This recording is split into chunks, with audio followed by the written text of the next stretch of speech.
तमिलनाडु की राजनीति में हलचल तेज हो गई है। एक तरफ डीएमके प्रमुख और सीएम एमके स्टालिन अपनी सत्ता बचाने में लगे हैं, तो दूसरी तरफ बीजेपी और एआईएडीएमके के बीच बढ़ती नजदीकियां स्टालिन के लिए नई चुनौती बन रही हैं। 1.5 साल पहले एनडीए का साथ छोड़कर लोकसभा का चुनाव लड़ने वाली एआईएडीएमके और दूसरी पार्टियों के साथ मिलकर भाजपा ने विधानसभा चुनाव लड़ने का रोड मैप तैयार किया है। करीबन 2 साल की कड़वी जुदाई के बाद बीजेपी और एआईएडीएमके की फिर से जोड़ी बनना केवल चुनावी गणित नहीं, बल्कि तमिलनाडु की राजनीतिक दिशा को बदलने की कोशिश मानी जा रही है। अब चर्चा ये हो रही है कि क्या 2 पत्तियों के सहारे बीजेपी का कमल तमिल भूमि पर खिल सकेगा। द न्यू इंडियन एक्सप्रेस की एक रिपोर्ट के मुताबिक एआईएडीएमके और बीजेपी के नेताओं की माने तो उनका गठबंधन एक अजय गठजोड़ के रूप में सामने आएगा। भाजपा के प्रदेश महासचिव एपी मुरुगानंदम के अनुसार बीजेपी का 18% और एआईएडीएमके का 25% वोट शेयर अपने आप में 43% तक पहुंचता है। इसमें अगर 7 से 8% एंटी डीएमके वोट जुड़ जाए तो ये गठबंधन स्पष्ट रूप से विजयी हो सकता है। इसके साथ ही सीएम एमके स्टालिन की भी नींदें दोनों पार्टियों के साथ आने से उड़ती हुई दिखाई देती हैं।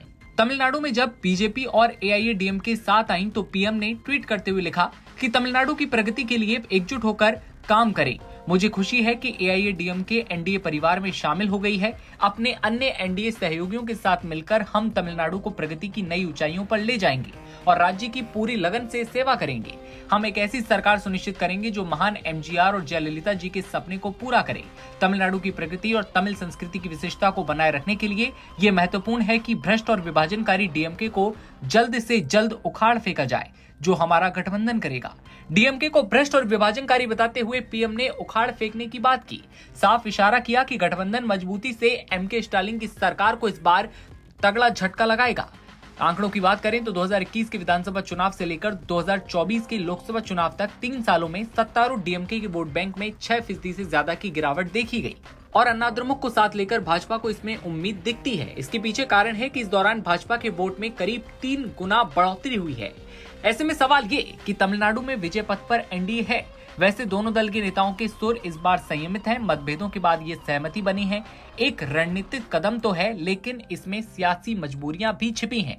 2024 के लोकसभा चुनाव में अपने दम पर दोनों पार्टियों का प्रदर्शन खास नहीं रहा था, इसलिए सत्ता में वापसी के लिए मिलकर चलने का मंत्र अपनाया गया। मगर क्या ये रास्ता वास्तव में दोनों के लिए विजय पथ बन पाएगा? सबसे बड़ा सवाल एक और कि क्या ये डीएमके के लिए खतरे की घंटी है? राजनीतिक विश्लेषकों की माने तो यदि ये गठबंधन एकजुट होकर चुनाव लड़ता है तो सत्ताधारी डीएमके के लिए ये गंभीर चुनौती हो सकता है। 2024 में विपक्ष के वोटों का बंटवारा डीएमके और उसके गठबंधन की जीत का कारण बना था। अब अगर विपक्ष एकजुट होता है तो उसके हक में 200 सीटों तक का दावा किया जा रहा है।